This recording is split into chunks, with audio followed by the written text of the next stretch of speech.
All right. I see a couple people coming in. I don't know.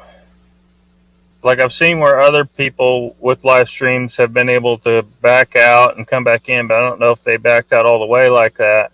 Because when I tried to get back in, it looked like it was. I mean, there was no way to get it to continue from where we were. Um, but I sound all right there by now.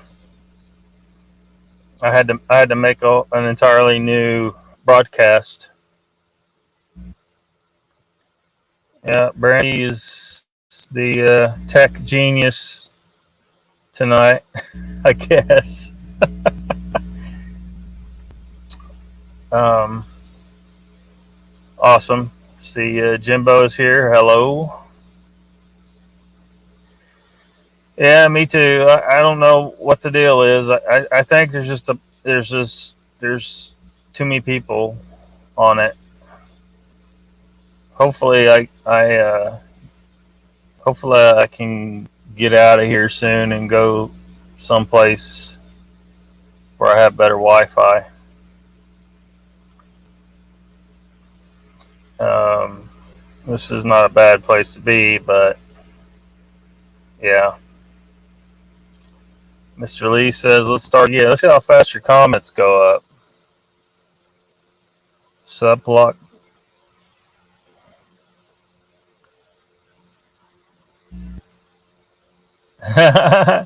Yeah, Mug's not going through all that again. Something to squatch about. Welcome. You really didn't miss much. We had something was wrong, and I had to restart entirely.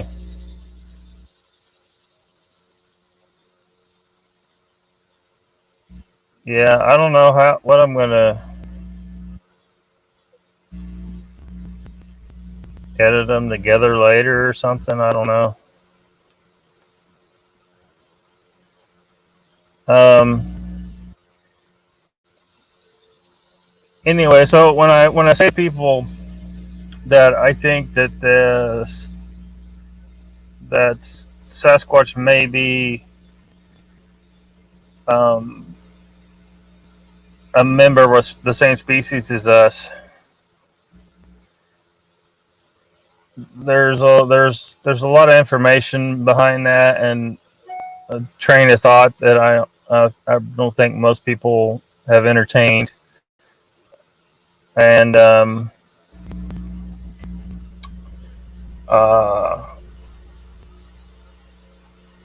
because when I look at mainstream anthropology and how they've named all these species, that there's egos out there. Um, they may be scientists, but there's also ambition amongst them. I'd love to discover a new species and name it, right? Some people may be a little fast and loose about that and want to declare something a new species when it really is just a subspecies, and you know maybe they don't want to do that. So if we use the definition that an interbreeding population is the same species, which I think we should, Neanderthals were not a separate species from us, and neither were Denisovans. The DNA shows that they weren't. They interbred with us. They were just different races. And so, without diving too far down the rabbit hole of anthropology, because you have, all these different species they've named, Heidelbergensis, and all, back to Erectus, and then the Australopithecines. I think a lot of those were not separate species at all, and they were the same species as us. And anthropologists just like being able to name new stuff and say, "Look, we've made this discovery." Well, it is still a discovery. It's just because once the humans started coming out of Africa, they proved they were very mobile. They moved around. The gene flow between populations, what was happening, and so these different groups I don't think ever truly speciated. They never truly became separate species. The Pizzly bear is a prime example of that in the bears. Um, they uh, they found there was one case where there was several individuals and they genetically tested these Pizzly bears, right? These half breeds, and found that they all came from the same. There was like four of them, I think, came from the same female polar bear. So perhaps she was somewhere where the ranges came together of the two types of bears, and she could only find male grizzlies to mate with, and they found that she had mated with two different male grizzlies on multiple occasions, and one of those male grizzlies mated with one of their half-breed offspring. So he mated with his daughters. I guess grizzly bears roll like that, and created a 75% grizzly, 25% polar bear. And that's how the genes can flow a little bit back into the grizzly bear population. It's called integration. There's no problems with the breeding like there is with lions and tigers. The offspring look like what you'd expect a half breed to be, and the half breeds can breed back with one of the parent species just fine. So they're the same species using the definition of species that I think we should, which means that whereas they call polar bears Ursus maritimus instead of Ursus arctos, which is the brown bears and the grizzly bear, they should call polar bear, in my opinion, Ursus arctos subspecies maritimus. Or they might pronounce it, I'm not sure how I think they might pronounce it maritimus because it's derived from the word maritime. But typically, when you pronounce scientific names, you would pronounce something like that, maritimus, but whatever. Let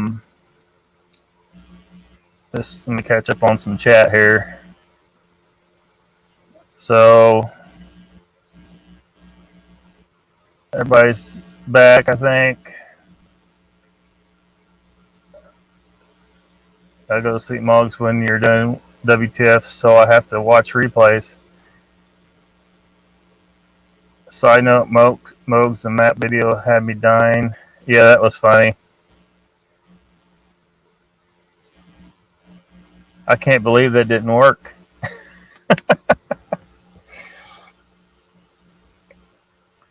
Paul is back. Bigfoot Anon, what's up? Finding some arrowheads and pottery, huh?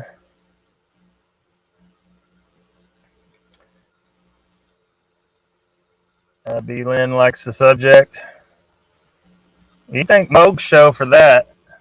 I'm not even really like their issue was whether or not polar bears could survive further south. That's not even what I'm thinking about.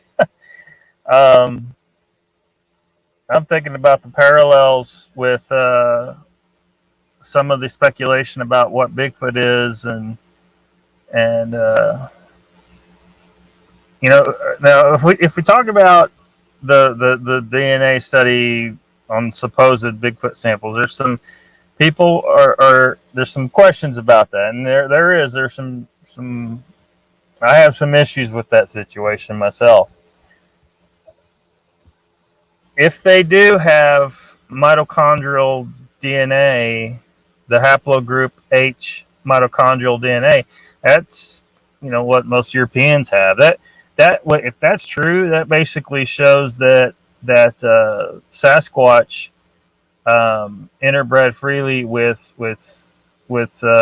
Europeans, maybe some Middle Easterners, maybe some Asians, but that type of mitochondrial DNA is only, I think it was 25,000 years old. They were interbreeding with us that recently. If they were, they're not a separate species from us. you know. So, and people would say, well, look how different they are. I'm like, but look how similar they are. Those differences aren't that great when you consider some of the other, like the polar bears and the black bears. I mean, polar bear, it's bigger, it's designed a little differently, it's more designed for the cold, and it's a better swimmer, it's a what they call a hyper carnivore because they eat more than like 70%, I think is the number that they go by, in meat. They tear up the seals. They specialize in the seals. Um, Whereas the grizzly bears and all the brown bears typically keep their feet on the ground. Um, and they don't tend to overlap uh, enough to interbreed very often in the wild. They do in the wild sometimes, and they do in zoos and captivity sometimes. Um, but there's some significant differences between these two species, but they interbreed freely.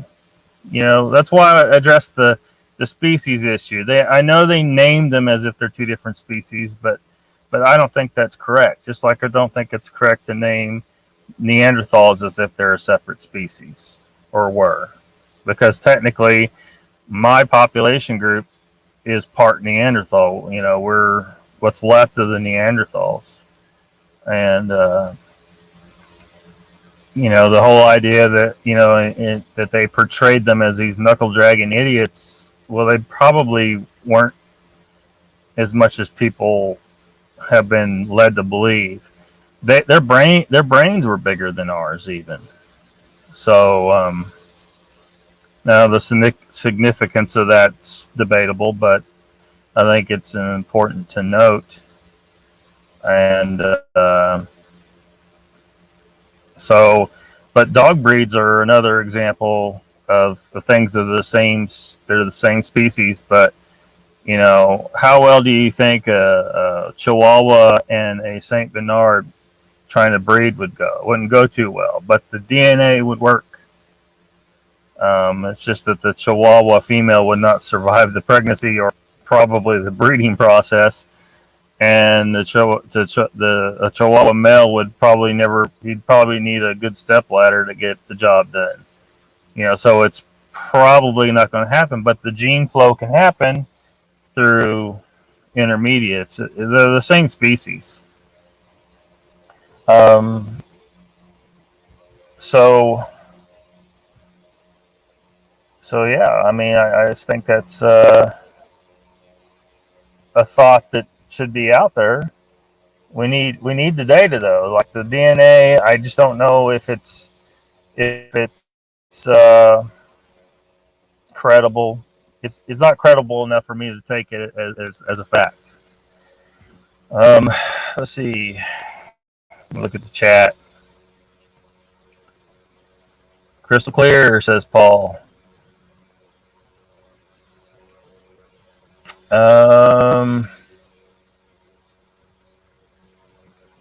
Joe Exotic.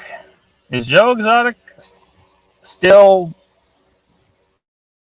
is he a thing?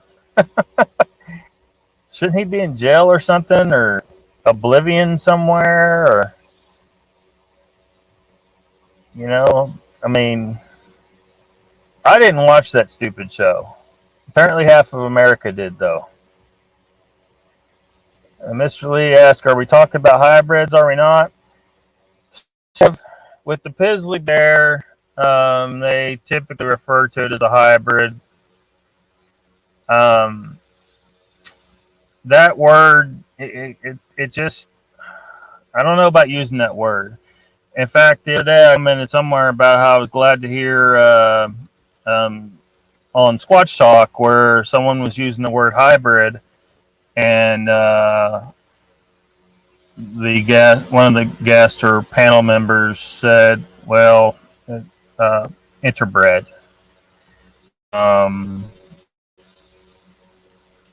Hybrid has certain connotations to it. People get to thinking about completely different species interbreeding, and typically, it's just not if it's a difference, cats and dogs don't breed. They can try. I've seen it. Hell, I had a ferret that used to chase the dog around the house trying to breed with her, but it wouldn't produce offspring. The DNA wouldn't work together. So use the word hybrid. I just don't know if that's the right word to use. But people like that word when they're talking about weird stuff. Oh, it's a hybrid. Sasquatch is a hybrid between angels. Some people believe, or some people bring up alien human hybrids and all this stuff, which doesn't make any damn sense. How is something from a totally different planet going to be genetically compatible with a human? It's not. No other species on our planet is compatible with us. Why would something from another planet be compatible with us? That's just one of the most batshit crazy things I've heard. It wouldn't work. I'm sorry, unless there was some serious technological. Star Trek is bullshit. Okay, all that alien interbreeding stuff would not happen. It just can't. Without technological interference, then okay, maybe you got something, but there's no proof of that stuff. So Paul says, Lockbeard, my question is, are Bigfoot, Sasquatch a people or a byproduct of different species interbreeding, excluding all cryptids? Well, I would say that different species can't interbreed. That's what a species is. If you're interbreeding with something, it's your same species. It might be a little different from you, like the polar bear is from the grizzly. It's just a different race or a different breed, but it's the same species. If you're talking about interbreeding within a species, and I don't know. I mean, I completely don't know that. Okay, we're talking speculation. I'm just trying to present the idea that they may actually just be a race of humans that is just really xenophobic. Culturally, it's just bad juju to interact with our race or collection of races. And they seem to be specifically designed to hide and to endure wild conditions, whereas we've made ourselves soft, and we if we were really intelligent, we would probably take measures to put an end to that, because if we ever find ourselves, like someone mentioned, being dropped butt ass naked out in the wilderness, you would die. Most people would. There's probably a few people that would survive, and it's not because of their inherent genetic quality. It would be just because they have enough learned behaviors to figure out how to survive. So I just think that they are another race of people that have maintained genetic isolation from the rest of us, because they have maybe it just started out as a culture, like that decided, like, it could have started out with one tribe for all we know, thousands of years ago that thought, well, we can either try to fight these crazy bastards over here, or we can just stay well hidden. And just after many generations of just doing that, the ones who couldn't hide as well would get found and killed by aggressive neighboring tribes.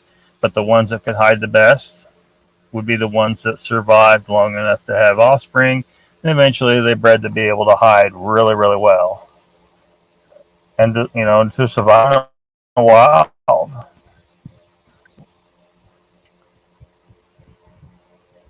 Brandy says all the above simply because no one knows for sure. Yeah, we don't know shit. We don't know anything. I mean, this is a speculation. But, I think this Bigfoot community needs to reel it back just a little bit, because it's getting wild. You got dude over here that thinks they're demons, and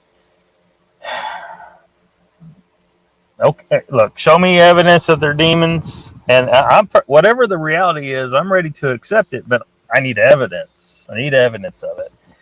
Whereas what I'm saying and what people are saying about relic hominid species, um, is far more realistic. Michael Hayward's here. Welcome.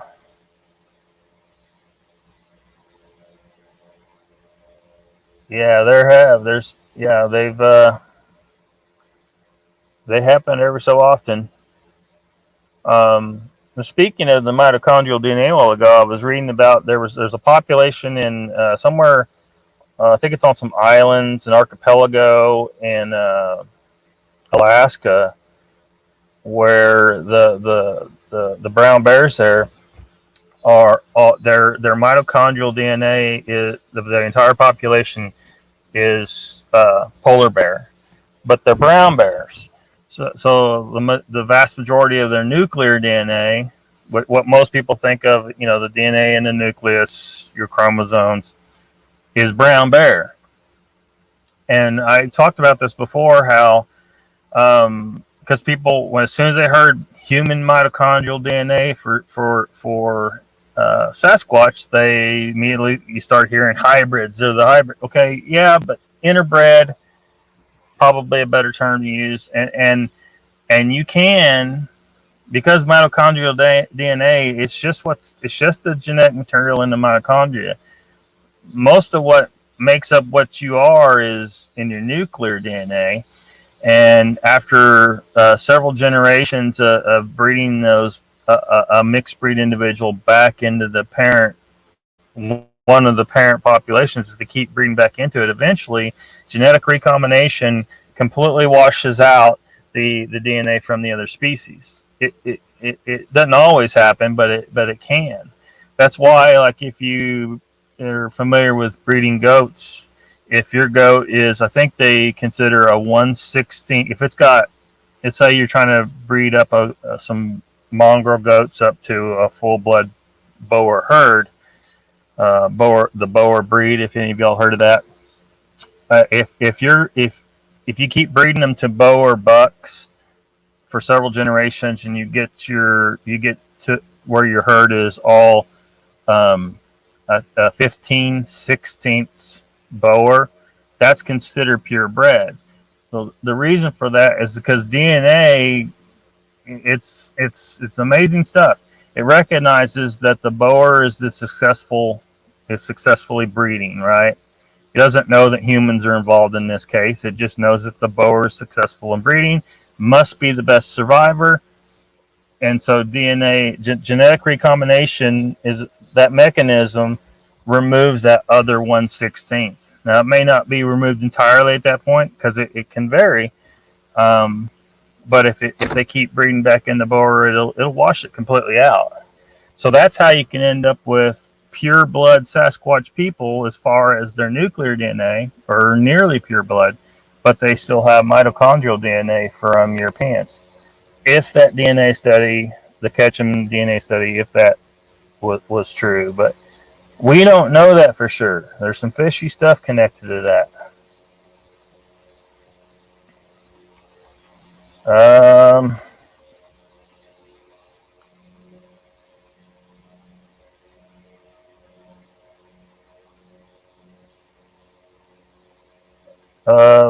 Paul says, Lockbeard, all chat staring at phone or computer. Don't get this. What you're doing now, Lock, you're no longer words and text. Yeah, some people were.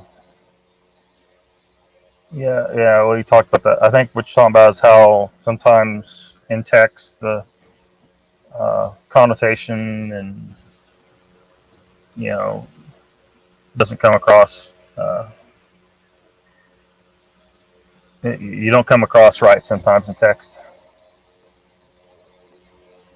Bigger brain than me. Well, I don't know about that. Uh, Sandra Pink's here. Welcome. Um, Mogollon watched a French bulldog try to hump his shepherd. Yeah.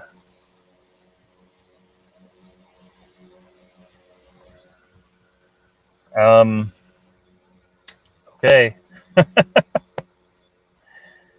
Juanita's here. Welcome.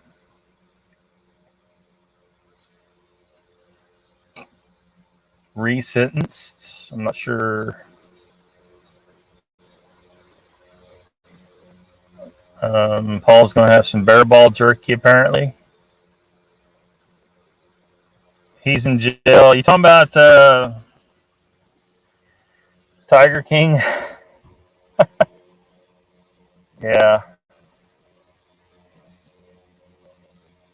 That was some of the most white trash. I'm sorry, Tiger King. That wasn't nice of me to say. I think I need to catch up in this chat. How far behind am I?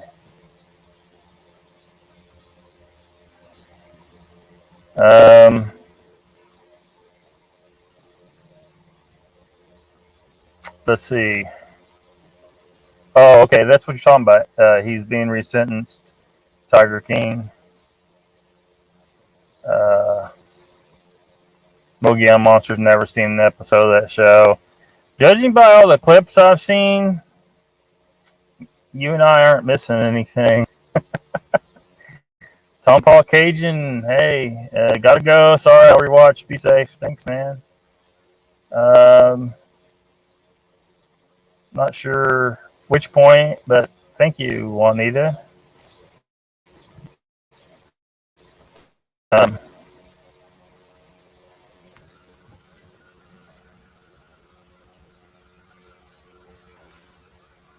They're just a little awkward in public. You talking about Sasquatch?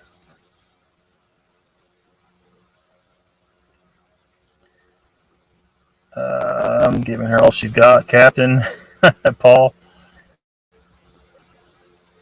Let's see. It must have been from when I mentioned Star Trek. Paul says, Lockbeard, okay, bad juju. We've done them wrong or been identified as untrustworthy. Could have been. You know, who knows? Who knows what led to going down the road they are? Assuming they are real. I think they are, but I just need some more proof. Footprints is pretty solid. I mean, if we can trust Dr.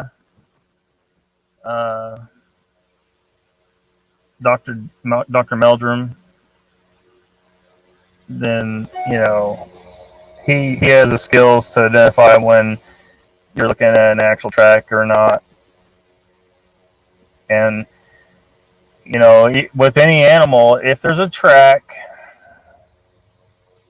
there's something that left it, right? So, okay, Papa Craig. I think those are the ones I was mentioning earlier. Yeah, because they have mitochondrial DNA from polar bears, and I think they're supposed to be like 90% brown bear, and then the rest is I would expect polar bear. Goats, yeah, goats. Welcome, Barb Santee. Welcome, Drake C.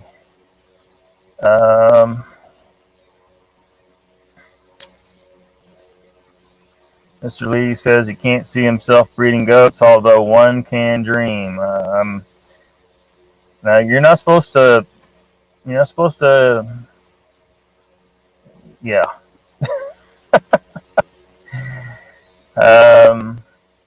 Paul says, Papa Craig on WTF Tuesday, are you telling the story of that real mean whale, the human equivalent of Bad Leroy Brown? Ramil's back, he had some chores. Looks like he had some chores.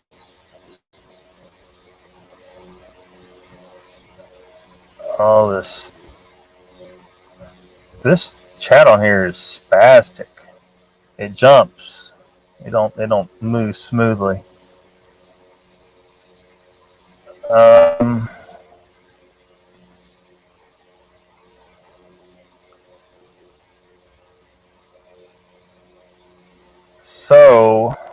What's in an hour?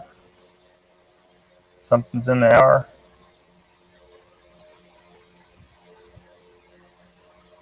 Somebody coming on here in a little bit.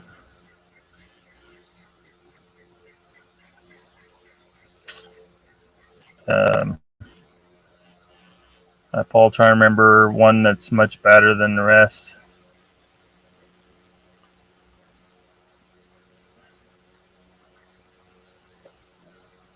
Little Bo Peep lost the sheep, huh?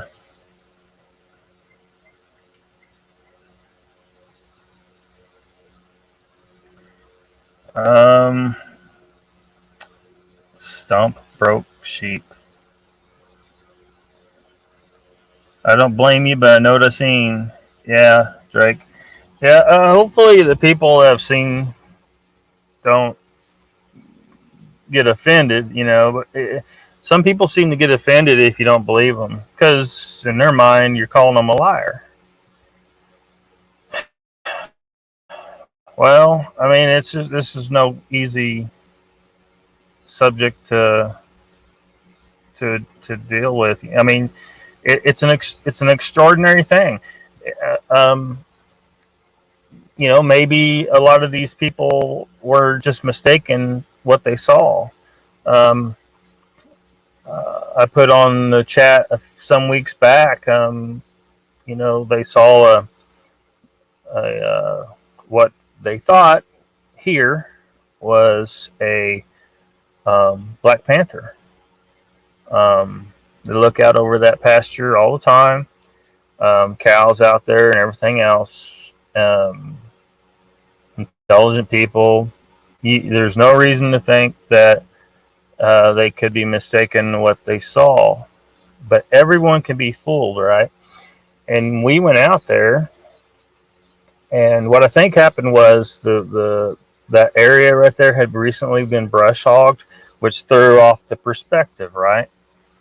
Because we walked back there, and sure as shit, right there in the bushes was a black house cat. It was a good sized house cat, but it wasn't a Black Panther. And he was so sure it was, though. So perfectly honest, intelligent people can be mistaken sometimes. They could have a misidentification. That's why we really need the hard evidence. Mogollon Monsters' dog can be mean. Watch out for him or her.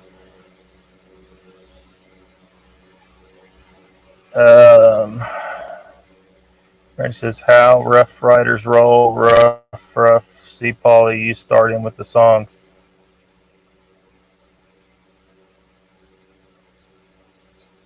I think Paul's singing here. Yeah, I know, Drake. I got way behind.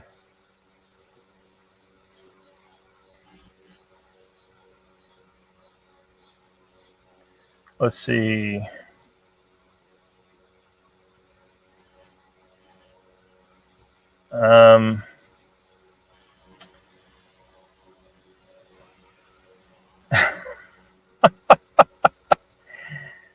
Mr. Lee wants to run his fingers through my beard. Nobody touches the beard.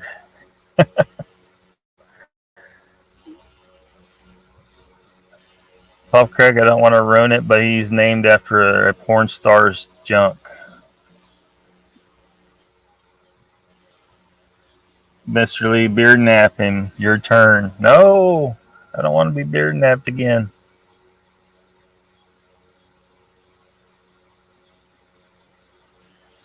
That's why you know the name of a porn star's junk. Porn star named his junk? You mean Dork the Mighty Sperm Whale?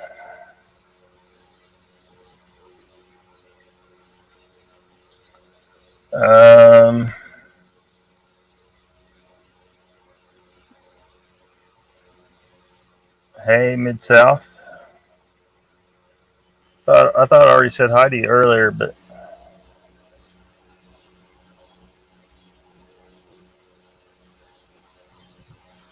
okay. Paul says Brandy 1,000 word TNA on the ins and outs of the dirtiest industry in America. I guess Paul keeps up on the porn industry. That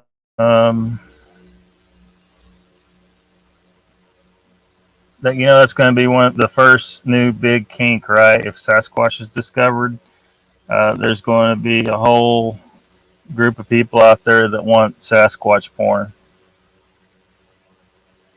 and there's probably going to be dwarfs involved. Who knows what could happen? I almost want them to stay hidden just so they can be spared that fate. Yeah, Squatch porn.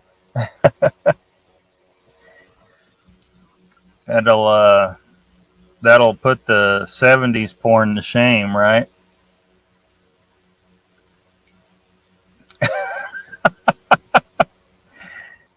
We're gonna scar Sandra with this stuff. No comment, huh? Yeah, probably best.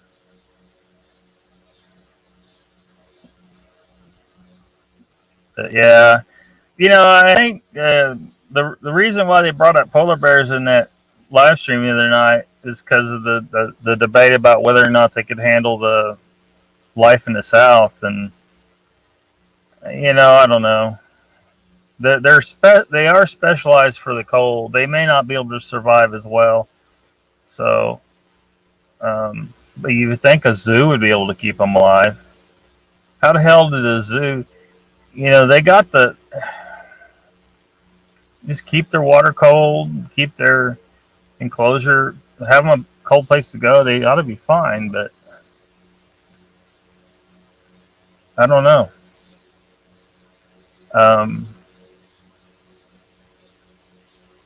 I wouldn't use polar bears to try and bring back the because the brown bears.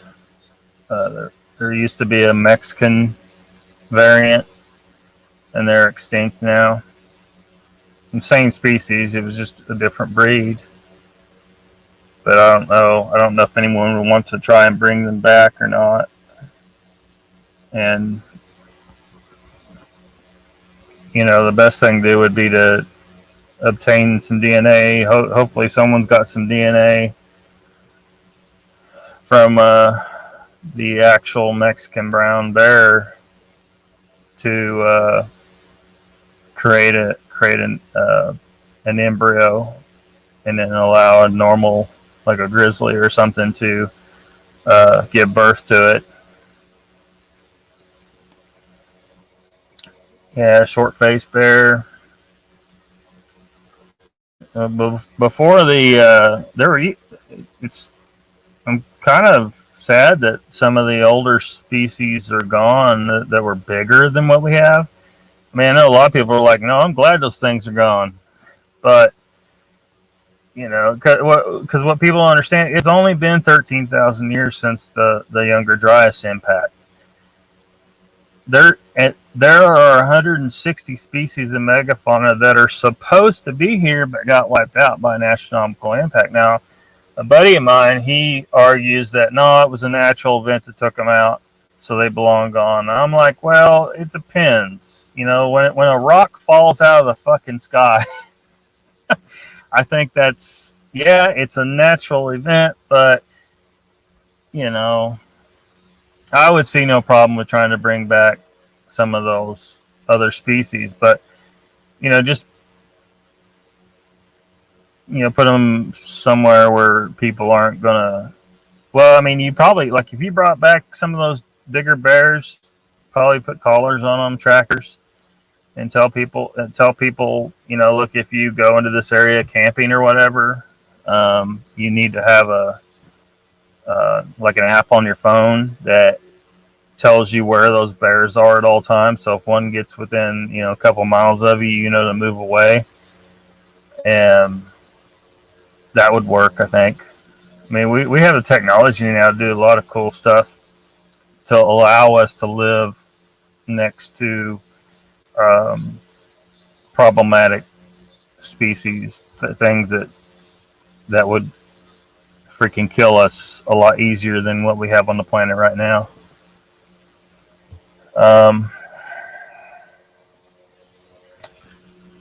Paul says the infamous Bush from the 70s. Yeah, they ain't got nothing on Squatch porn. Mr. Lee says pug dog, terrible inbreeding. Yeah, they do. They do quite a bit of inbreeding in some of the, well, in all livestock too. Now, a lot of people immediately hear inbreeding and think, oh, it's bad and it's horrible. But a lot of times that's how, you maintain the qualities of the breed. You just got to make sure that there's no defective genes in the population, because the act of inbreeding doesn't cause the problems. It's the presence of recessive genes that have a more likelihood of popping up in a population that has some of these recessive genes. Now we have genetic analysis now. We can avoid those kind of problems when breeding animals. And I suspect that some of the ancient peoples who were breeding animals long before us and breeding our own kind selectively, and even though they didn't know that there was a DNA molecule, as far as we know, if they see a genetic defect pop up from inbreeding, they now know that defect's hiding in the parents. Surely they were able to figure that out, and then they can select breeders accordingly with that information. Bring them back, but in moderation. Yeah.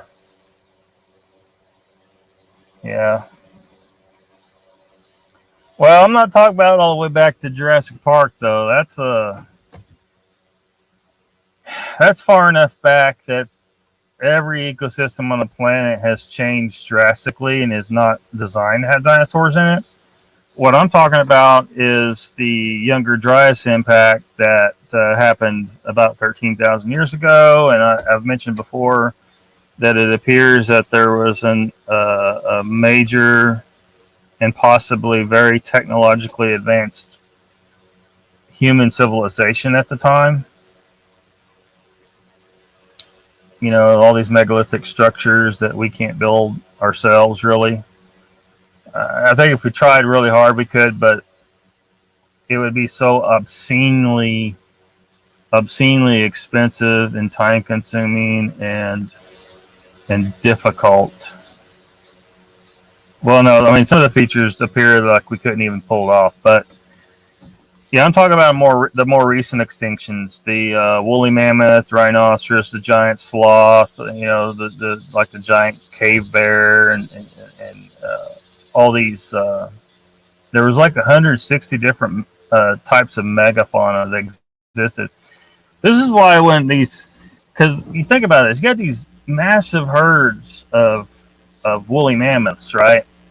Huge numbers of these animals. We found fields of them that got all wiped out at once by the impact, right? The idea that humans hunted these things out is complete bullshit. Okay, when you find thousands of these animals dead in one spot, and they found, it's just, no, it was a astronomical impact. But and right now we got cows. We got these cows, and some of the global warming alarmists want to say, hey, cows are farting too much.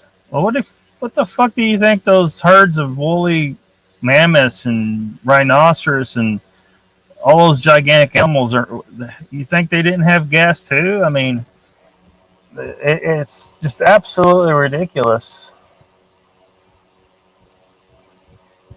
Chicken Little, you're on blast, he says. Michael Edwards says, has anyone heard where they are going to take woolly mammoth DNA and do AI on an elephant? I haven't been following that. I hope they do. That'd be really cool. Because it's only been 13,000 years or so. So this environment is still where they're supposed to live. Now humans are everywhere, but it's not like bringing back a dinosaur. This is not the same ecosystem the dinosaurs lived in. It's still, for the most part, the same ecosystem that woolly mammoths lived in. So I think they belong here. I think we should try to bring them back.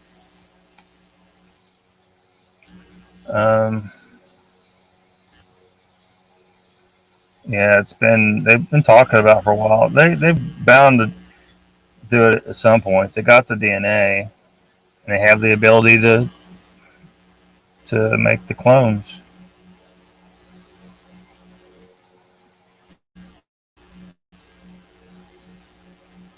I don't know if they found one or not, Papa.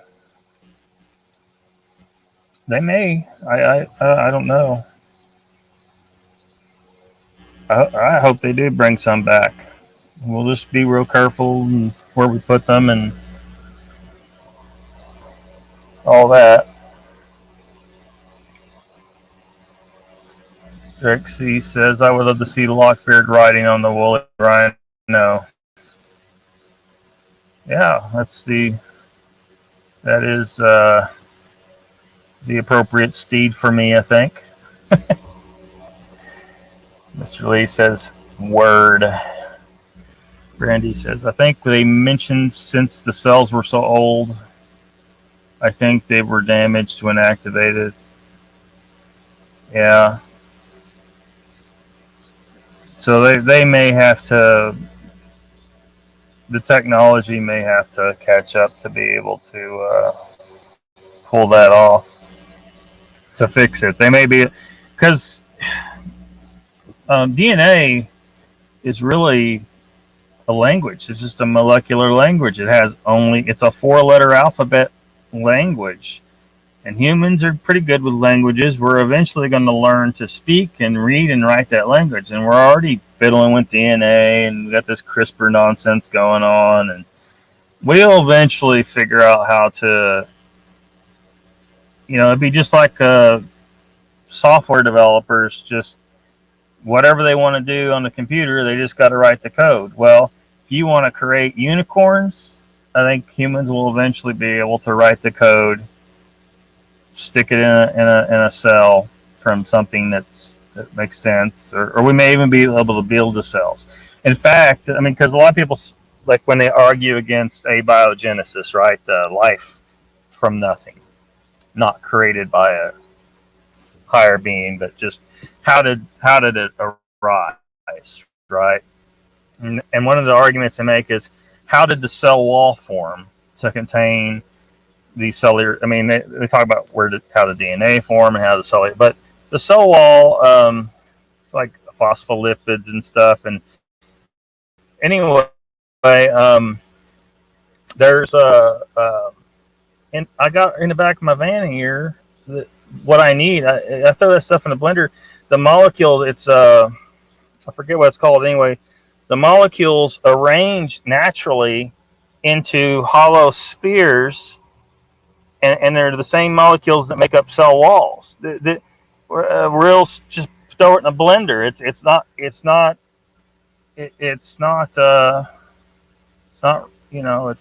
anything too technically improbable for basically a cell wall of some rudimentary form to just spontaneously come together.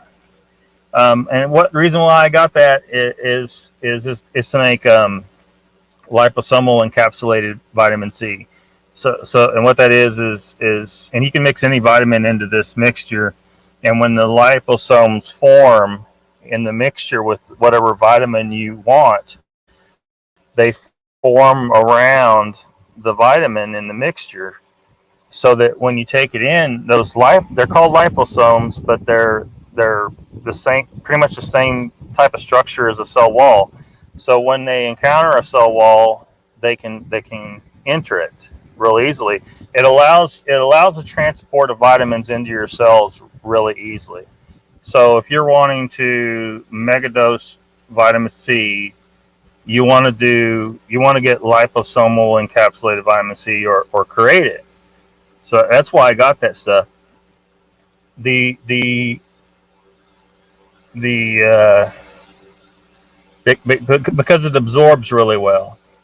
See, normally vitamin C doesn't absorb very well because all the great apes have the same problem. There was a genetic defect that occurred, and we've all inherited it now, and we've adapted to it for the most part. But the reality is our physiology is able to handle extremely large amounts of vitamin C. You almost would have to drown in vitamin C for vitamin C to kill you. And so there's people out there who claim that they've been able to take in enough vitamin C either through intravenous thousands and thousands of grams or milligrams, but like, well, I don't know how much. Some of them was pretty high. I can't remember, but just a assload of vitamin C. Nothing you could take orally, right? You can't. You would be eating it all day, and you would just get sick of swallowing the pills. But and the theory is that your body would have produced more vitamin C if it still had the ability, because of that defect. That defect disabled our ability to make the vitamin C. I don't think I completed that thought a while ago. They can see the process because it's a multi-step process in our biochemistry, but it stops at some point. Like it looks like it's making vitamin C, and then it just kind of stops. It's because of a genetic defect. Well, liposomal vitamin C allows you to take in obscenely large amounts of vitamin C, bypassing that problem with absorption through normal oral ingestion, and so that you don't have to take it in intravenously to get those high doses. And some people claim they've cured a lot of diseases that way. Actually, there's a 60-minute story that talked about this, and it'll make you mad if you go. I can't remember. It's been years back. This guy got can't remember what it was, but he ended up in the hospital. His lungs are full of fluid, and he was on a respirator, like a breather, an ECMO machine. And the doctors were trying to tell the family to he's done for, and to pull the plug. And the family didn't want to pull the plug, so they had heard about high dose vitamin C, and they were struggling back and forth with the doctors, put them on high dose vitamin C, and some of the doctors were like pulling them off, and then they'd find out, and they'd be like, no, put him back on. And then finally got to the point where they got him to put him back on the high dose intravenous vitamin C, but they didn't put him on enough. So then they got some liposomal encapsulated vitamin C, which you can take orally, but it absorbs really well, and you can absorb high doses. He was also diagnosed with leukemia, I think it was. Anyway, I can't remember what illness he had. It was something that was a respiratory thing. He was completely cured of both illnesses. Doctors were going to kill him. So that's a hell of a sidetrack, but I'm not a doctor. I'm not giving medical advice. Do your own research. But it's interesting stuff. It was okay. They dropped epic deuces. Oh, you talking about the megafauna? Yeah, I think some people want some rum up in here. I'll pass though. I was so sick of drinking years ago. I can't enjoy it. I can't be around drunk people. I'm like, what the fuck is this shit?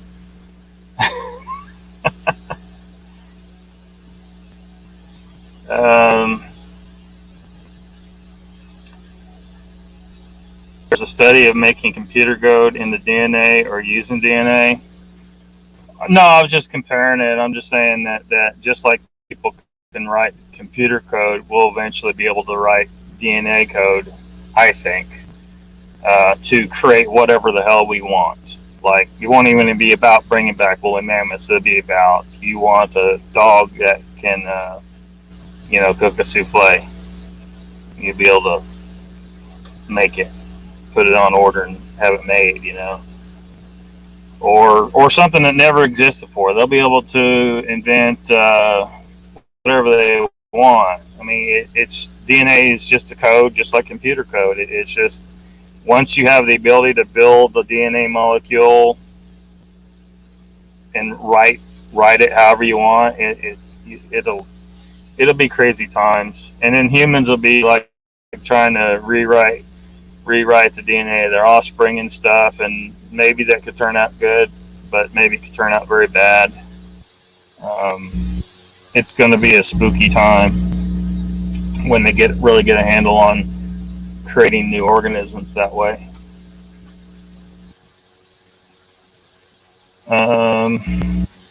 This chat just keeps jumping.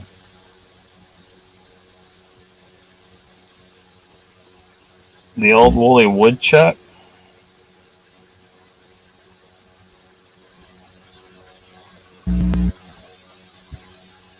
Bobby's here. Welcome.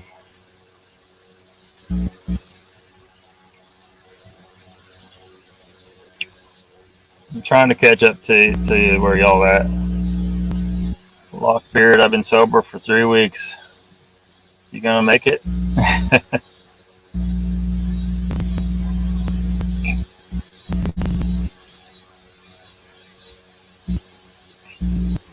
Getting a little support from Mogi on there. He's probably just broke. Are you actually trying not to drink anymore?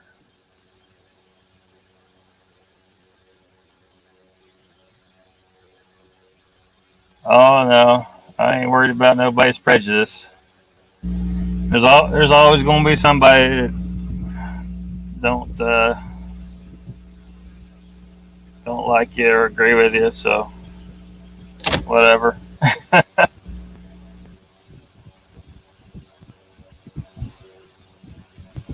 Jen's here. Welcome.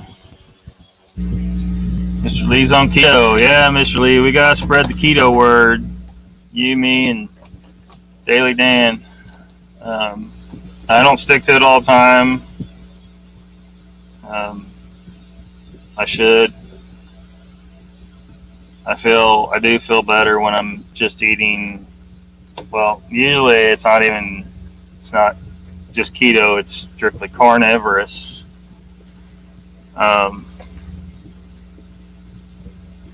My joints stop hurting, which apparently it's an autoimmune issue, but it goes away. And so I noticed that when I went on pure carnivore, that my joint inflammation and pain just kind of went away. And so I kind of poked around the internet trying to figure out if there was a connection. And apparently carbs do irritate some of those conditions. So I think more clearly, and my blood sugar gets nice and steady, and it's just better. And it's just hard to convince people. I mean, for one, carbs are addictive, and it's beyond addictive though, because in the wild, humans, when they found a fruit tree, it was a rare thing, and they needed to have a strong impulse to consume the fruit, and so it's a survival mechanism. But the problem is we created a world where there's carbs everywhere, and not even just natural carbs. We've created these processed sugars and flours and stuff, and we started eating plants we weren't supposed to, and so now we're in a bad situation. And there's a reason why people can't stop eating that stuff. it's just programmed to eat it when you find it. But it was a rare thing in the wild. Looks like Papa C knows a little bit about the keto, Mr. Lee.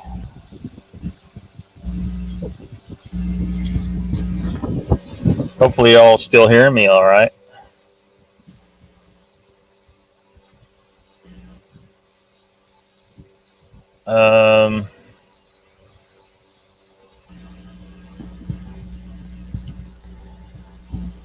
Paul says he's downgraded to 80 proof, but only did 100 proof poly for Mog's 100th show. Yeah. Yeah, when I did drink, it was usually just a social situation. I didn't really want to drink. I mean, it just never was something that was but you go to the bar, you got to drink, or you're in social situations, and and I didn't like drinking beer because it didn't seem to like do much. The only thing it did for me is send me to the bathroom every 10 minutes. Trying to pee it out. My body was just processing it, and I just can't just guzzle beer after beer after beer. I'm like, this bullshit. So I got into a regular habit to the point that when I walked in, the bartender was already making what I started with, and usually I'd start with a shot of 151, and then start drinking Long Island iced teas, and then I could get somewhere. Now nowadays, since I haven't had alcohol in years, I probably couldn't hold my liquor worth of shit. But that way, I'm not like in the bathroom all the time, and I actually start to feel it. That I had one job where they were bringing them. I worked at a golf course, and the drink cart girls found out I liked Long Island iced teas, so they started bringing them to me when I was at work. It was kind of. I was running the golf shop. Well, I wasn't the manager, but the manager was a member and the assistant manager, and both of them were always drunk off their asses themselves. So you see the situation. And I was always good about being able to function. Like I have some friends, they can't function once they start getting drinking. Like they'll black out, or they'll start getting into fights, or one dude we knew it's just crazy stuff. And I'm not gonna start telling those kind of stories, but usually I could function fairly well, and so I was counting down my drawer and conducting business.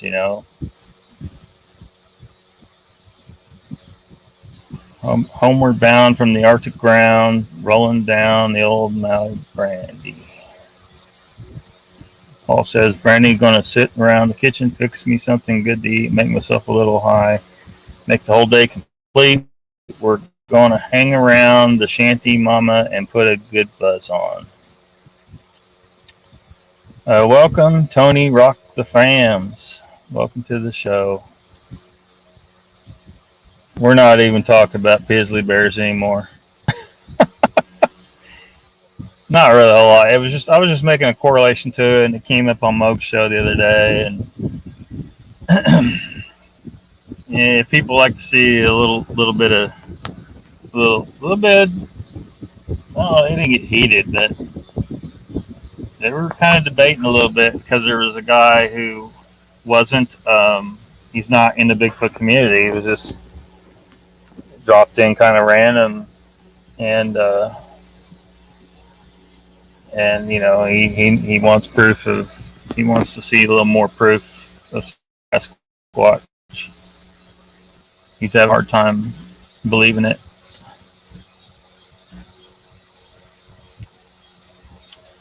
Brandy says Long Island was my first drink ever legally. I never drank anything illegal. Um, I had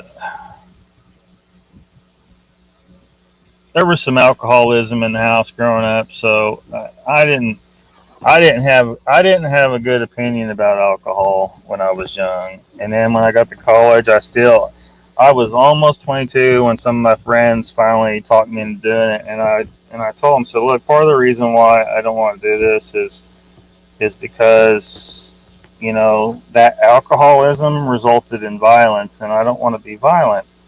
Um, and I'm a real strong guy, and you know, none of y'all could stop me. If I lost control, I didn't know what was going to happen if I drank. I had no idea. I just seen other people lose control and do violent and crazy things. I didn't want. I valued being in control. Like one of my favorite characters in Star Trek, Spock and the Vulcans, and maintaining emotional control was something that interested me, and the whole mind over matter thing. I think I talked about that a little bit before, the amount of control I was able to have over a couple of things with that. I didn't want to lose control, and they said it'll be fine. We'll make sure nothing goes wrong. I'm like, okay. So I was almost 22 when I first drank alcohol, and it turned out I was able to be in very good control. Tony says I quit drinking back in 2019. I was drinking half gallons of Jack Daniels 2 days. I realized that wasn't me and quit. Good deal.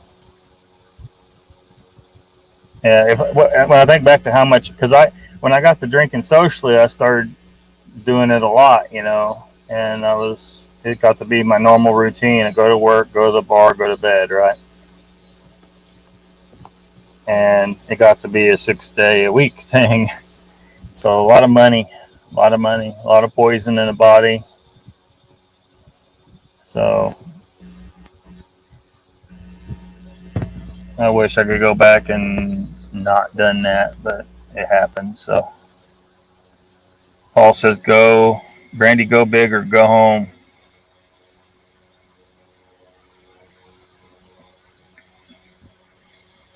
Pickled liver. Yeah, pickle your liver.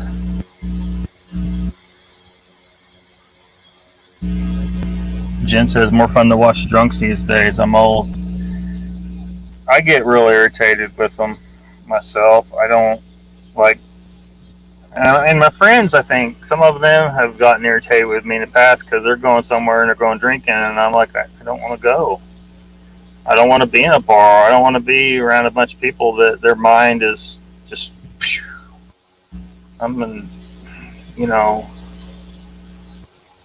you can't talk about heavy stuff with them. And if you do, they'll half the time you'll make them mad. It's just it's a kind of a mindless activity, which is, it's fine if they want to do that. It's just I don't want to be around it anymore.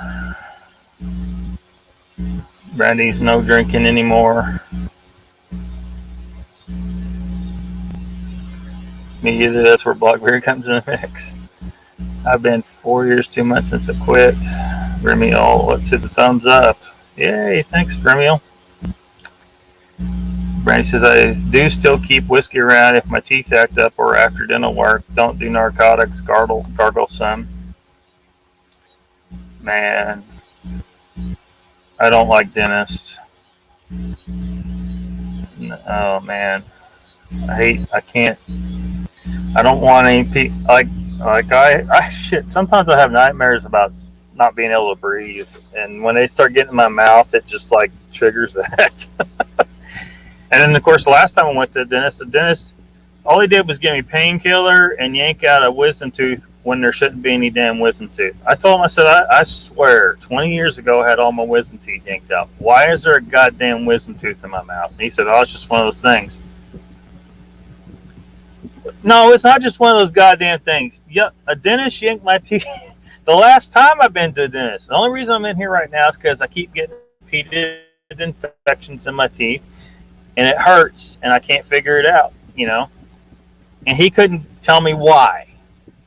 He didn't even really try, and he couldn't explain to me why there was a damn wisdom tooth in my mouth. Was he lying to me? Is he full of shit? I mean, what the fuck is going on here? Luckily, because I went home, I've run into a few situations like this where the doctor did not figure out why I was having an issue, and I had to figure it out myself. And what I figured, I was having some other issues too at the time, but won't go into all of it. But what I think my problem was, and I fixed it, was I was having a pre-workout at the gym. I was drinking 2 protein drinks a day, and I was drinking, I think, 1 energy drink every day, right? Every one of those is sweetened with sucralose. And so I was dosing on this artificial sweetener, and if you look into sucralose, you'll figure out it's a problem. It's not good for you. It can create all kinds of problems, and apparently one of them was what was happening to me. And once I stopped drinking everything with sucralose in it, I stopped getting those tooth infections. The dentist yanked the tooth out, put me on antibiotics and painkillers, and couldn't tell me why I was having the problem. I don't know if I'll ever go to the dentist again. I'll have to be in bad shape if I ever go to the dentist again.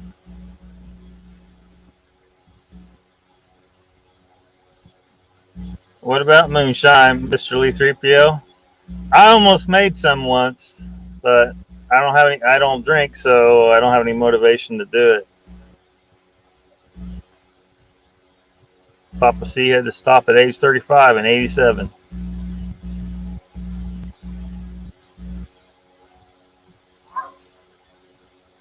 Let's see. More moonshine, apple moonshine. Soul shine's better than moonshine, better than sunshine, and damn sure better than rain.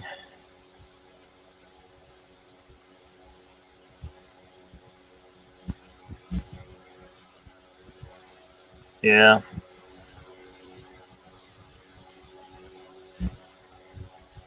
Happiness in a bottle.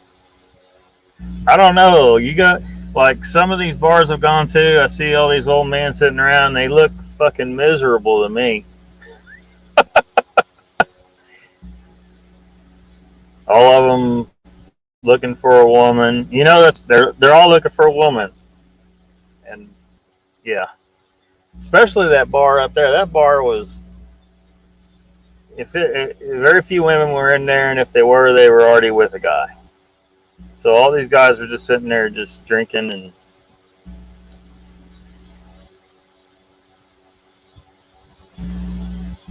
not been to a bar in years, Jen says. Paul says, I'm sorry, my impaired ass drunk read that. Thanks. I don't like feeling that drinking alcohol gives you. I very rarely drink. Yeah, if I drink something, it's been a long time since I have, but there was a few times where I had one and I just felt poisoned. I didn't like it. Proud of you quitting. It's really hard. Yeah, for a lot of people it is. It wasn't hard at all for me because I was never an addict.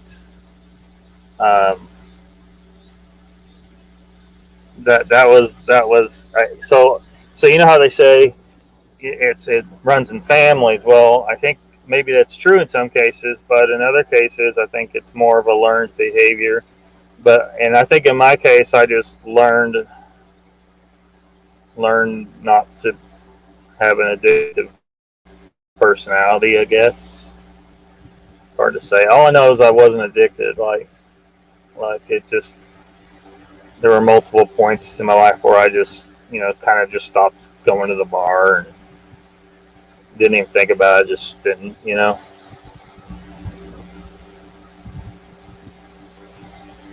Singing bars. Yeah, they still ain't got you to sing on the show, have they?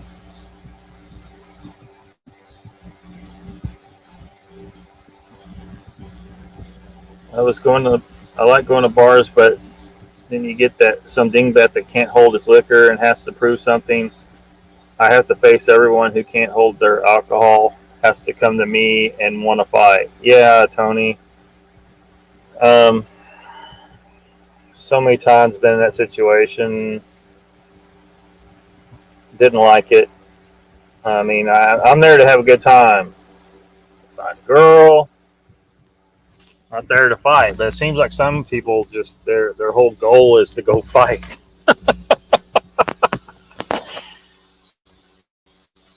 And then when it's happening with friends, like I've had them, because I kind of talk everyone down usually. That whole conflict resolution training from when I ran dormitories was still strong in my mind, and so I just talk people down and try to diffuse the situation, and my friends would get mad at me because they want to fight too. Like, no, the only thing that's going to happen is we're going to get thrown out of here or thrown in jail. That's what's going to happen. It's not going to do anything good. Some people have backup wisdom teeth. Yeah, why didn't he tell me that? I wish, Mr. Lee. Yeah, bars, most of them suck. Most of them do. I love the pub, says Mr. Lee. Sing to us Tuesday. Folks, Brenda Hawkins is starting karaoke live show for everyone. The instant aggravation of drinks, not understanding real time. Yeah. I think Paul's well into his evening. Sharon says, Modes, you did the right thing and stopped drinking alcohol. A doctor told a family member of mine that when we're addicted to something, it takes approximately 5 years for the brain to go back to normal. Remiel says, Modes, I heard you sing once in your just a few lyrics, though. It's been on your show, but you have a great voice. Where's that footage, Remio? Gargle hydrogen peroxide. I agree. Normal, 0 cavities. Well, I've never had a cavity. I was just getting infections in my mouth, and it was like, what the fuck? Heard you sing on your show, Mogs. Just a few lyrics, you have a great voice. I don't know anyone like that. I'd like to quit smoking again, but I'd have to quit drinking. Oh well. Brandy, I'm not sure now what show that was.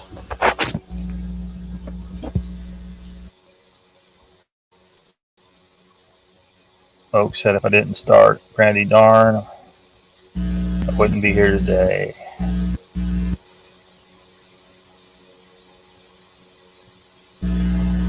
Sharon says part of the brain that has pleasure from whatever it is addicted to, it takes 5 years for it to go back. I think I already read that one, didn't I?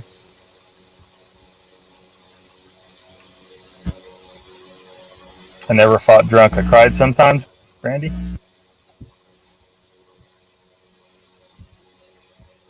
Get singing Mogs, post some shorts. It'll be around 7. We're glad and happy you stopped drinking Mogs. Mr. Lee, I had a 4 gram a day cocaine habit for over 10 years. It messed up my liver. It's been 6 years since I stopped, and I'm still not over it. Brandy's like, that's expensive.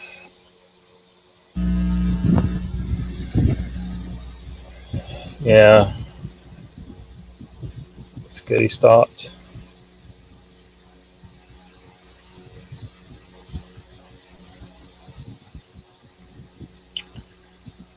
Paul says he quit playing in band. That environment isn't good for me. I love to sing and be a performer, whether it's LOCKBEARD, Sam, Sasquatch Sam, I'm a Putt, Short Island, Smallfoot, Daily Polyblog. Yeah. All the money. All the monies. Sharon, Mr. Lee, you did the right thing in stopping.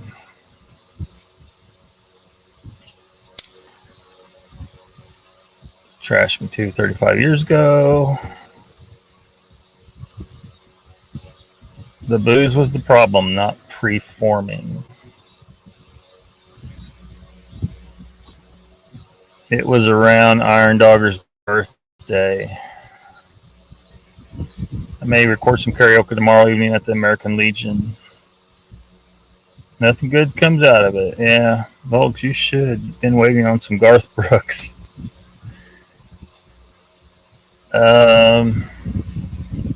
Bobby hasn't had alcohol in many years, thank goodness. Yeah. I prefer to keep my mind clear. It's bad enough when my blood sugar drops, then everything goes south. Your brain doesn't function very well when you're at 53. Blood sugar is not supposed to be that low, but that happens to me sometimes.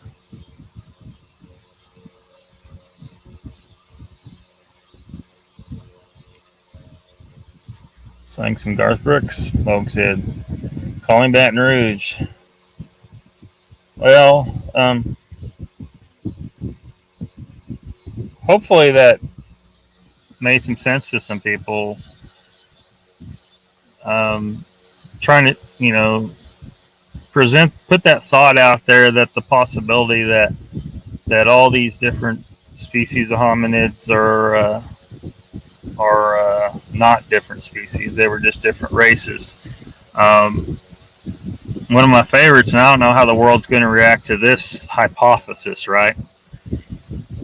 You've all heard of the hobbits, not from the movies, but the very short people on the island of Flores that they found remains of these people.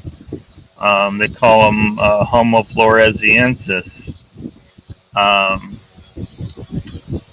I suspect that they are not a separate species from us, and that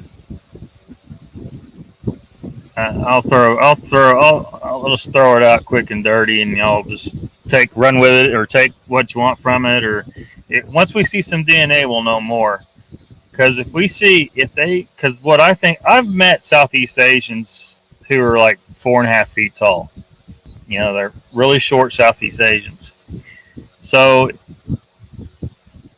if people of our height run across some of those hobbit type people and some shenanigans took place, what if that's the origin of the Southeast Asian race? What if that entire group is the result of crossing with the Homo floresiensis type people?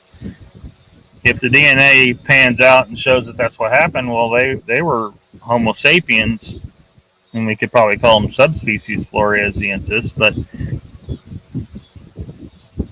I just think that's interesting. There's some Southeast Asians are very short people, and what if that's because they have more of the DNA from when the interbreeding with Flores man occurred? Because they're gone now, as far as we know, and yeah, of course, because people assume Asians were always there, but when you got redheaded mummies in China, and which they do, Tarim Basin, I think it's called. When you have like the I got to remember the name of them. They were in Japan, and apparently originally they were a Caucasian people, but now they have been bred, and now they're, a bunch of Japanese DNA, so they don't look Caucasian anymore. So, there might be something going on there. No. My blood sugar has gotten down to 53, and it's not good for brain function.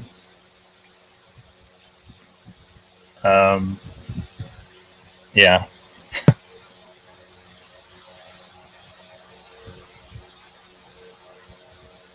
Operator won't get her on the line.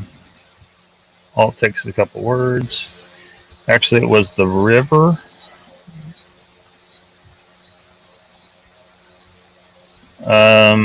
Mugs, if you record it, can you show it? Or will I ding you? Heard stories about that. Yeah, I gotta watch out for that stuff. Spent last night in the arms of a girl, Louisiana. Yeah, I remember that. Can't get it back. I think shorts are okay. Iron would know Mogs. She includes songs in her shorts. I'll show it to 8 people at a time on StreamYard if I have to. There are pygmy tribes, really short stature. Yeah. They assumed they were separate species, the Homo floresiensis, the Hobbit people. But, they don't really know that. And if I'm right, all these different groups never had enough time isolated to fully speciate, to fully become a separate species from the rest of the human group. Then my hypothesis may be true. Music background, they had issues, had to fight it. Yeah, you gotta watch out for the dang copyrights. Good night, Sharon. Take care, Sharon. Night, Sharon. Everybody's saying good night to Sharon.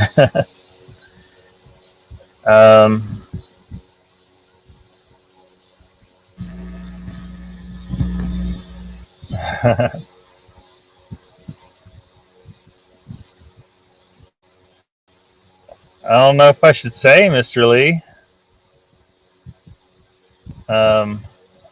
Piratism. Sorry. Butching Garth's lyrics. Mr. Lee, that is a...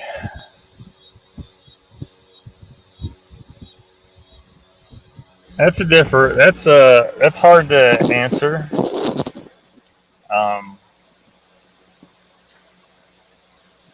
I'm sure you're thinking, wanting proof of everything, that I probably don't believe in anything spiritual, right?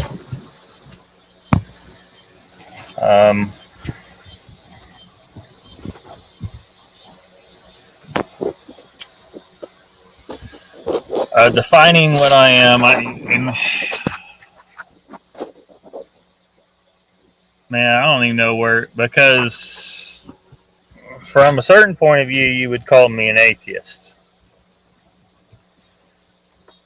But anytime I've tried to explain to atheists what I think about all that, they tell me you're not an atheist.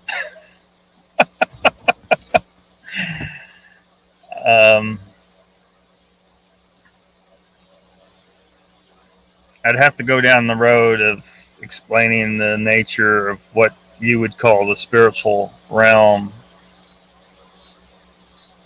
through science, because to me it's a scientific phenomenon, and because most people are living based on Einstein and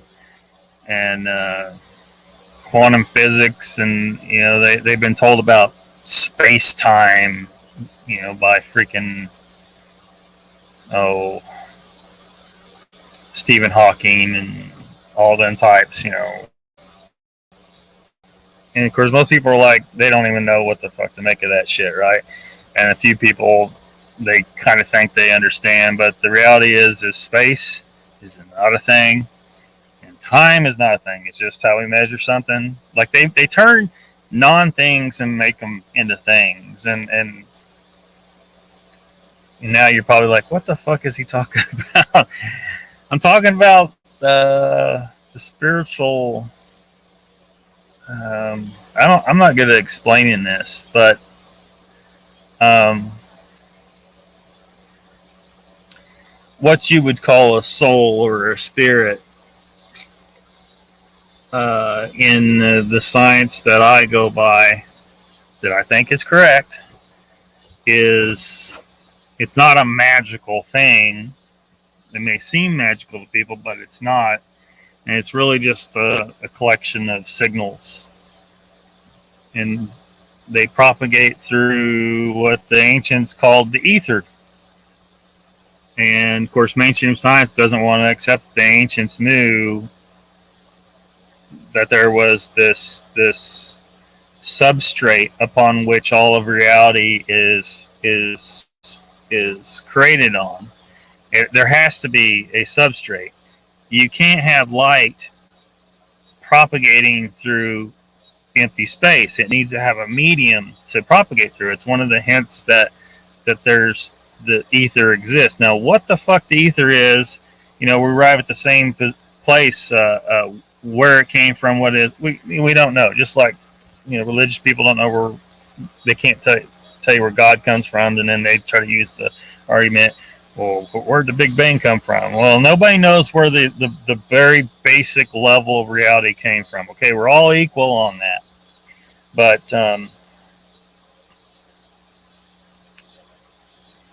so the spiritual realm is signals in the ether.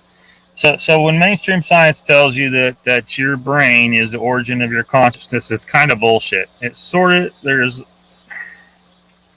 how to explain this? I think what's going on is there is an onboard autopilot in place, right? Because you got, but the brain is like a radio, not a radio station. It picks up signals. It isn't the origin of the signals. The collection of frequencies, or whatever you want to call it, that makes up what you call your soul. So basically everything in the universe is permeated and interconnected with these frequencies and these signals, and so it's almost like a form of, you would call it a form of animism. Everything has spirit to it, right? The rock, the people, the sun, you know. But do I think the sun consciously gives two shits if we sacrifice something to it? No. Or the universe. And then, of course, everything is part of one universal consciousness. You know, if you think about, because science has kind of hinted on this a little bit, where they talked about they call it quantum entanglement. They're trying to sound, every time they say quantum, they're trying to sound like they, you know. Anyway, I hate it when they use that word because it's stupid. But and basically, what you have is instantaneous interconnectivity of every point in the universe, really, and they call it quantum entanglement. And I'm like, well, don't you guys have a speed limit on everything in the universe? That's instantaneous communication across space. That's way beyond speed of light. Well, that interconnectivity constitutes a consciousness on a level that we can't even remotely, you know, it's infinite conscious power. It's just all signals in the ether. Some may call that God. You know, they may like to think that the universal consciousness gives a shit about them. I don't think it does. It probably doesn't even, it wouldn't care if the whole planet blew up, probably. because it's here whether the molecules are scattered or not, right? So I don't know. An animist, maybe an atheist. Yeah, I saw you where you asked, is atheism a religion? You say that to an atheist, most of them get pissed all the way the fuck off. But from my perspective, since they believe there is no God and they don't have adequate data to support that, and then when I got atheists telling me, you're not atheist because you believe there is a consciousness behind it. Well, yeah, but I'm trying to give you a scientific explanation, though. But when you talk to an atheist about how quantum physics has problems with it, they're like, oh, you're rejecting science now. Well, I don't reject science. I reject bad science. And quantum physics has some issues. Doesn't mean all science. I don't mean I reject all science. And of course, when I say something like that, the flat earthers show up, and then we're, fuck, I don't know. But yeah, I would consider atheism a kind of religion, but I wouldn't say that to an atheist because you're just going to start an argument. I knew science was coming, Mogollon says. And Mr. Lee says, or Papa says, Mr. Lee, what you believe about God and the nature of the universe is your religion. Mogs, yes. It was difficult, Mogs, but you said it. I feel better. I used to have a tendency to be an atheist, but now I'm agnostic, more of a free thinker. Yeah, just keep questioning.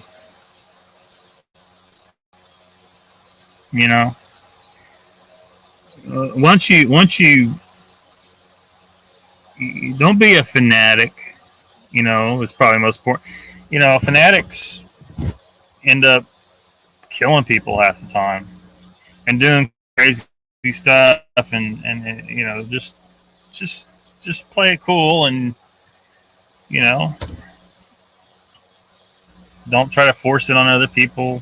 It's just let everybody believe what they want to believe. You'll be fine. The Church of the Babbling Brook.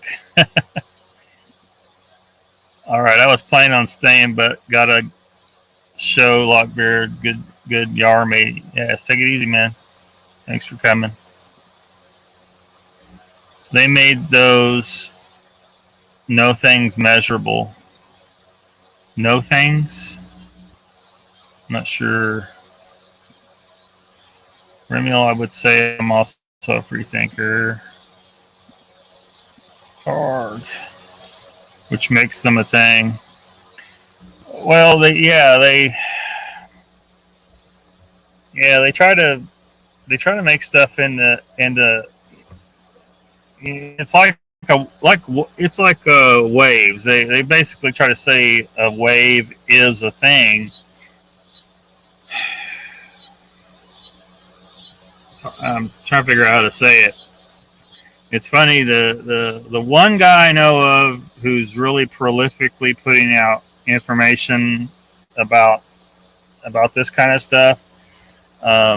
He has a YouTube channel, and he writes books and articles and stuff, and but mainstream science won't listen. But when the wave thing comes up, he does this thing, and I will try to replicate it, where he's playing the two voices in a conversation. This is a wave, right? Or he says, "What is this?" And they say, "A wave." He's like, "No, it's my fucking hand." A wave is what something does. It's not what something is. It's kind of, yeah. That differentiation may not mean much to a lot of people, but when they try to say, from the double slit experiment that things are both a particle and a wave, they can't be both a particle and a wave. They just can't. They don't make any sense whatsoever. But because their experiment specified that they were going to determine it's either a particle or a wave, and then it turned out that it could, depending on the circumstances, exhibit both. They just threw up their hands and said, "Oh, it must be both." No, there was something wrong with your initial assumption. Admit that. Go back to the drawing board and start over. I believe so, Mr. Lee, based on what you've been expressing in chat. Because he said he's a free thinker. Mr. Mogollon says, no. Where's he? I watched Aliens on the Moon. He was here earlier. Must have lost him. What does it say, Mr. Lee?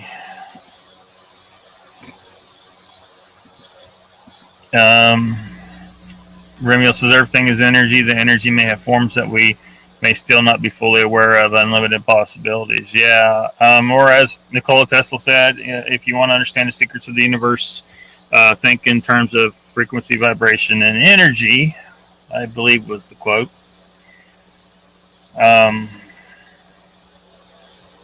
People are almost using some of the right term, when they say they get a vibe, vibrations.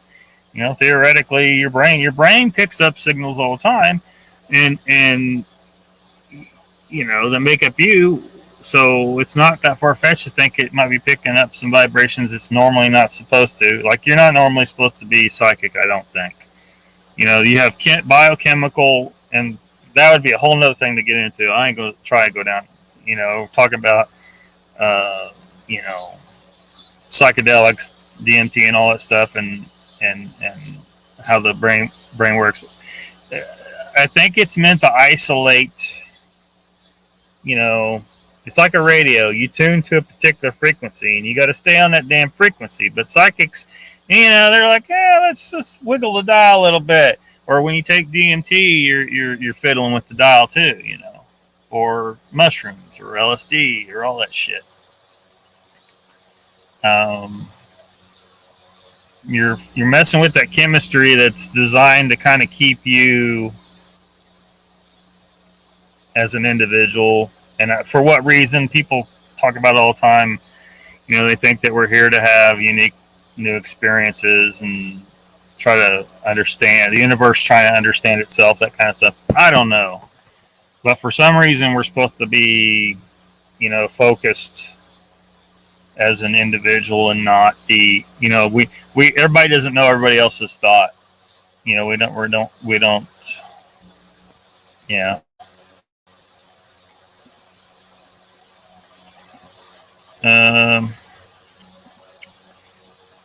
Well, me too, Mr. Lee, but I think we might need to. Yeah, it is. I don't know, Mr. Lee. Where'd you hear that? Yeah, some people think there's something to that, but maybe, if you can manipulate, but I just don't know. I don't know about that. And Mr. Lee, why would there be a secret mission to the moon? Is that the one where they went and found the Transformers? Because I don't know about that.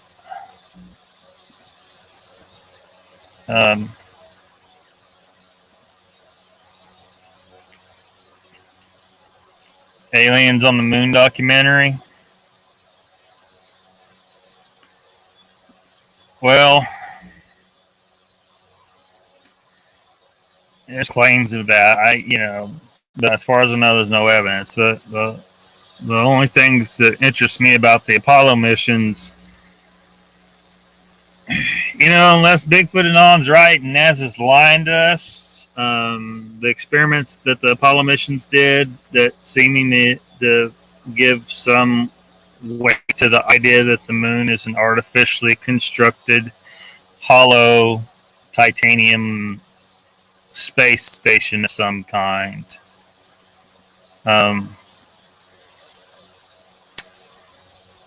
I don't know if I'm prepared to. I don't know if I'm prepared to jump on that, but entirely. But it's interesting the results they got.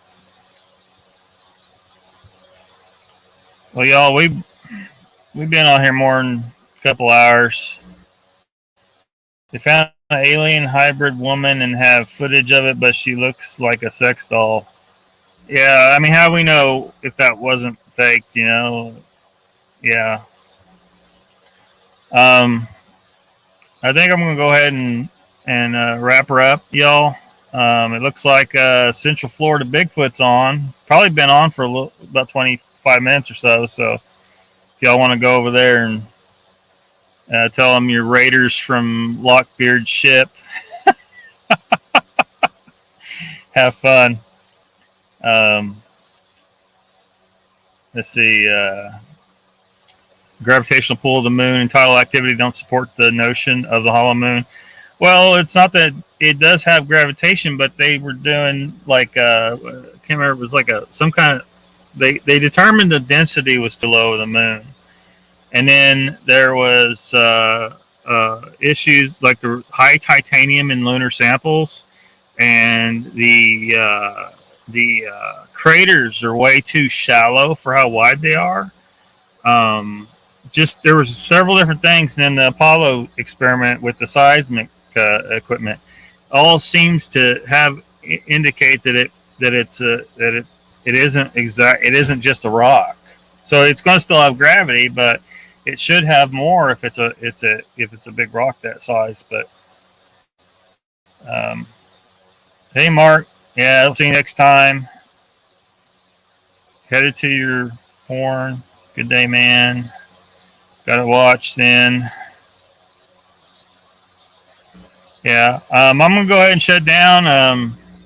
If you go over to Central Florida Bigfoot's channel, tell them you're raiders from LOCKBEARD ship, and have fun. um, Thank you, Bobby. The whole flat orbit, it doesn't spin. Yeah, yeah. Good night. I think LOCKBEARD. Just see some of you elsewhere. Later, Tater off the raid. Yeah, guys. I'll see you later. Make sure and check out check out Mogollon show. If the other WTF guy shows up and then we get Pat in there, maybe they're really getting a fight. Dark Side of the Moon is what I've been hearing about, having an alien presence. Isn't that a Pink Floyd album? Yeah. You too, Mogollon. Thank you, Mr. Lee. Later, Tater. Yeah, go raid Central Florida Bigfoot. Raiders from LOCKBEARD ship. You too, Barb. All right. Good night, y'all. Thank you for coming.